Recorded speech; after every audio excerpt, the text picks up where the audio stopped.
How you doing, YouTube? This guy, Matt Massive Beer Reviews, back with a little bit of proper glassware up in this piece. A little bit of Bonn Brewing in the form of I call myself a Mosaic Helles. 5.2% can today. I went to Bonn. I haven't been to Bonn in over a year. Good God.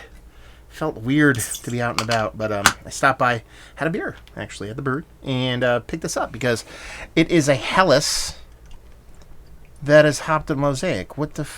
How could I not bring this beer home with me? It's just, come on, you know?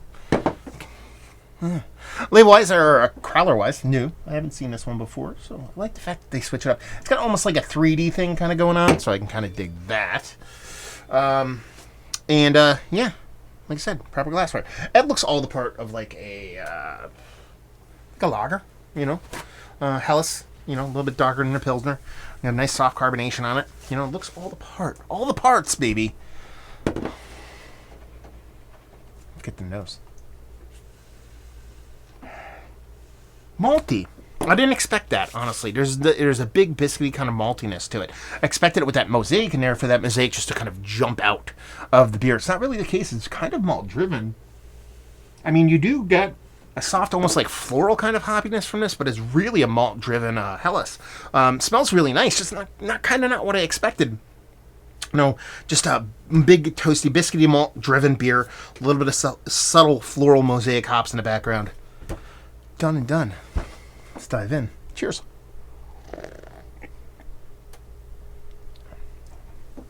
Yeah, I mean, it's very, very flowery. Very, very floral. I've never had really Mosaic come off like that, and it's kind of cool. Definitely a Helles as far as vibrancy of the malt and mouthfeel. It's not a dense, thick, it's not a dense, thick beer, obviously, but it's not a super crispy kind of super Pilsner. It's what a Helles is supposed to be. Something a little bit above, a little bit beefier than a base Pilsner, but that real biscuity kind of, I wouldn't say roasted, but slightly toasted kind of maltiness really comes through. It is the driving force of the beer. That floral portion of the Mosaic really does kind of catch up to it, but that malt base is really what's driving the beer home here. But it still has the tendencies, the characteristics of a classic lager, in the sense that it's super drinkable, really well made, really crisp and clean. I feel like I get a slight oak component off of this, to be honest with you. I don't think this touched any kind of wood. I think that's just a malt at play here. But I know they have a foeder. I know they mess with stuff. I doubt this has hit that, because that is, I think it's kind of driving its own bus there as far as yeast goes. But it almost has this soft kind of woody component to it, which actually I really, really enjoy. I like this. I like this quite a bit. It's a super tasty beer. I just realized my microphone is like literally blocking my light, so if I like dip my head down, my whole face probably lights up. Professional. That's what I am.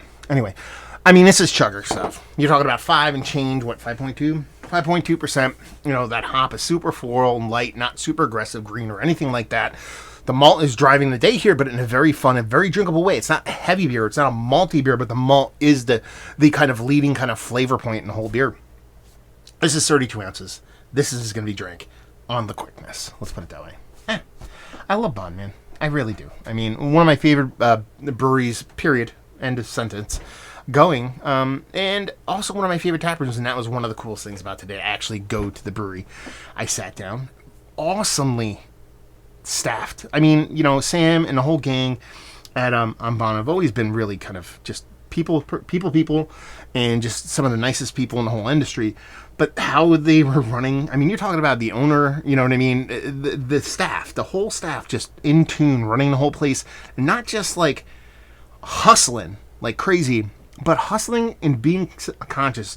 Corona conscious, cleanliness conscious, all that cross-contamination. I mean, they're seating people, they're doing this, they're serving beers, no one's going to the counter, and it's just seamless. It's like they're running through, and I watched it, and it was almost like, and I don't mean this in a negative way, I know they won't take it as a negative, it was almost like watching like ants work. You know what I mean? In a very strict kind of pattern, boom, boom, everybody running all over the place, to the point where you might think it was chaos, but it wasn't. It was so orderly and so well done, and then the beers are awesome, and the people are awesome. Listen, I've said this before. it's a chicken or the egg thing when you talk about this. Am I a homer because I like Bonn and I like the place, so I like their beers, or do I like the beers, so I like the people? Blah blah blah.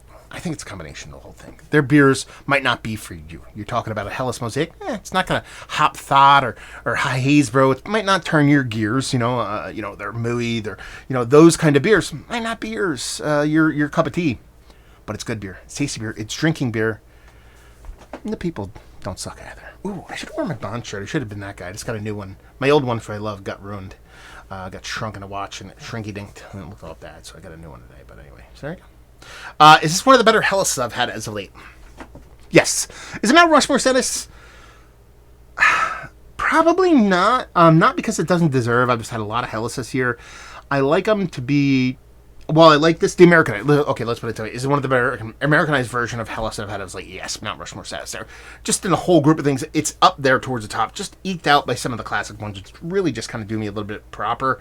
And this is one of those things where this beer floats in between the ultra Americanized and the traditional, and that it's very, very traditional at its core, but it has enough Americanization to keep it out of the traditional thing, but it's not hopped to all living hell and fucked with, so it's not going to stand up to the Americanized, hyped, crazy version. It's floating in between. I dig it. I love it. It's tasty. I will drink this every time I go there if they have it. Value availability.